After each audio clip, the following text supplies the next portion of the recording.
Alerts 24 நேயர்களுக்கு அன்பு வணக்கம்.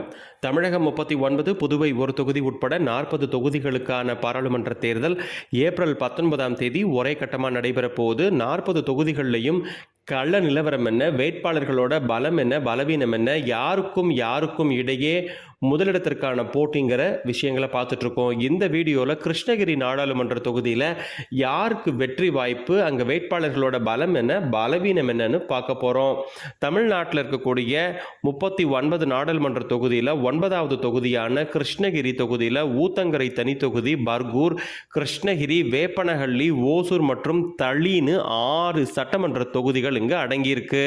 இந்த தொகுதியை பொறுத்த மட்டும் கிருஷ்ணகிரி தொகுதியில் காங்கிரஸ் மூத்த தலைவர் வாழப்பாடி ராமமூர்த்தி 1980 முதல் 91 வரைக்கும் தொடர்ந்து 4 முறை வெற்றி பெற்று அசத்தியிருக்கிறாரு. ஒரு காலத்தில் காங்கிரஸோட கோட்டையா இருந்திருக்கு இந்த கிருஷ்ணகிரி தொகுதி. காங்கிரஸ் கட்சி அதிகபட்சமாக 9 முறையும், திமுக 5 முறையும், அதிமுக 3 முறையும், தமாக 1 முறையும் இங்கே வெற்றி பெற்றிருக்கிறாங்க.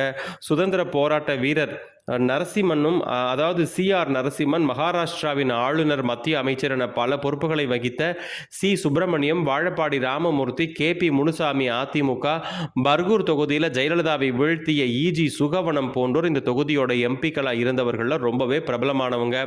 2019 ஆண்டு தேர்தல் முடிவுகளை பார்க்கும்போது 2019 பொது தேர்தலில் திமுக கூட்டணி சார்பாக போட்டியிட்ட காங்கிரஸ் கட்சியினுடைய செல்வகுமார் 52% அதிகமான வாக்குகளோட மொத்தமா 6,11,298 வாக்குகள் பெற்று வெற்றி பெற்றார். இவரை எதிர்த்த அதிமுகவினுடைய கேபி முனுசாமி 4,54,533 வாக்குகள் பெற்றார். அமமுகவிற்கு 8,000க்கும் அதிகமான வாக்குகளும், நாம் தமிழர் கட்சிக்கு 28,000க்கும் அதிகமான வாக்குகளும் இங்கே கிடைச்சிருக்கு. அதை தாண்டி மக்கள் நீதி மையத்திற்கு 16,995 வாக்குகளும் இங்கே கிடைச்சிருக்கு. கிருஷ்ணகிரி தொகுதியை பற்றி பார்க்கணும் அப்படின்னா, கர்நாடகா, ஆந்திரான்னு 2 மாநில எல்லைகளை ஒட்டி இருப்பதால் இங்கே தெலுங்கு பேசக்கூடிய, கன்னடம் பேசக்கூடிய மக்கள் கணிசமாக இருக்கிறாங்க. கர்நாடகாவின் தலைநகர் பெங்களூருவை ஒட்டியுள்ள கிருஷ்ணகிரி, ஓசூர் பகுதியில் நிறைய தொழிற்சாலைகள் அமைந்திருக்கிறதுனால இங்கே ஆயிரக்கணக்கானவர்கள் வேலை பார்த்துட்டு வராங்க. புலம்பெயர் தொழிலாளர்கள் இங்கே அதிக அளவில் பணி நிமித்தமாக குடியேறி இருக்கிறதும் பார்க்கப்படுது. விவசாயம் பிரதானமாக மேற்கொள்ளப்படுகிறது. இந்த பகுதியில் சாகுபடி செய்யப்படக்கூடிய ரோஜா அதிக அளவில் ஏற்றுமதி ஆகிறது. காய்கறிகள் உள்ளிட்ட தோட்ட பயிர்களும் அதிக அளவில் சாகுபடி செய்யப்படுது. அதே போல இந்த பகுதியில் விளையக்கூடிய மாம்பழங்களுக்கு தனி மவுசு. ஆண்டுக்கு சுமார் 3 லட்சம் டன் மாம்பழங்கள் உற்பத்தி செய்யப்படுது. இந்த தொகுதியோட பெரும்பாலான பகுதிகள் மிகவும் பின்தங்கிய பகுதிகளாகவே இருக்கு. கிருஷ்ணகிரி பகுதியில் உற்பத்தியாகக்கூடிய மார்பிகளுக்கு தனி அந்தஸ்து இருக்கு. இங்கிருந்து நாட்டினுடைய பல்வேறு பகுதிகளுக்குமே இங்கே மார்பிள் உள்ளிட்ட கட்டுமான கற்கள் ஏற்றுமதி ஆகுது. கிருஷ்ணகிரி அணை, பாறைகள் நிரம்பிய மலைத்தொடர், 500 ஆண்டுகள் பழமையான ராமர் கோவில், மியூசியம்லாம் முக்கிய சுற்றுலா தலங்களாக பார்க்கப்படுது.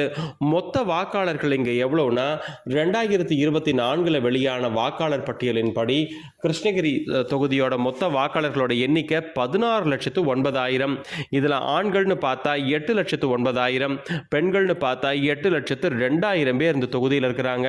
2024 களத்தில் இருக்கக்கூடிய வேட்பாளர்கள் திமுக கூட்டணி காங்கிரஸ் சார்பாக கோபிநாத்தும், அதிமுக வேட்பாளராக வி ஜெயபிரகாஷும், பாஜக நேரடியாக களம் கண்டு பாஜக வேட்பாளராக நரசிம்மனும், நாம் தமிழர் கட்சி சார்பாக வித்யாராணியும் இருக்கிறாங்க.